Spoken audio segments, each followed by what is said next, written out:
tubikesha Mubanguka Ubanje uzirusha intambwe.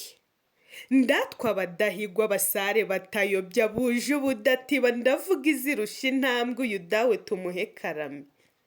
Ese musare mvuga iki kindi wuguriye amarembo ruragendwa imbuto zera zigwira u Rwanda uwatwonkeje akaduheka yabaye intore ahabwa intebe. Ndatwa abadahigwa wadukuye imatagi butindi tuzimiye ndavuga dawe rudasumbwa urakunda uzira gutinya.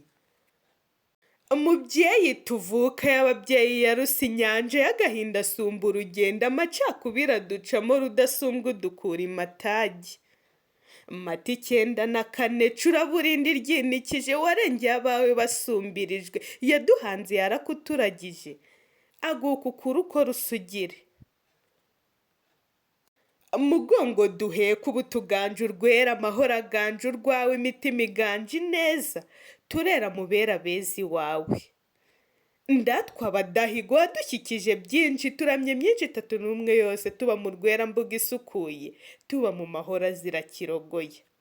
Ndashima iyo ntore yasobanuye amaganya yunga inzira urukundo yimika ingoma bumwe tukaganza mu rwatubyaye. Amashuri tukaminuza nka nziza iwacu uburinganire Rwanda bikorwa remezo hirya hino abatishoboye inzu bagafashwa. Amashyirahamwe iwacu suku hose mu rwacu nyakatsishwe iwacu ubumwe bwiyungi Rwanda genda Rwanda urirangira. Ndatwa abadahigwa ndarora agaciro kacu imahanga byo dutoza amahanga bahanga amaso bakopera bagemura kw'iyo miyoborere bagemeka iwabo.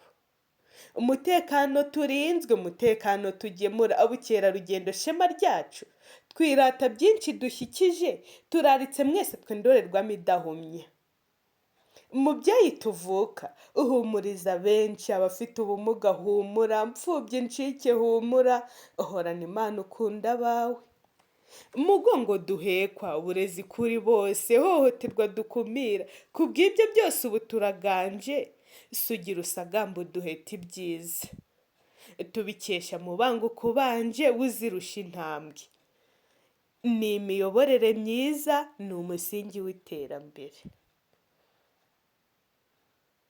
Ndatwa abadahigwa ndarora agaciro kacu imahanga byo dutoza amahanga bahanga amaso bakopera bagemura kw'iyo miyoborere bagemeka iwabo.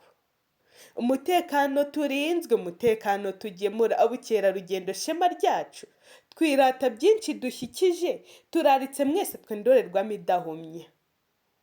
Umubyeyi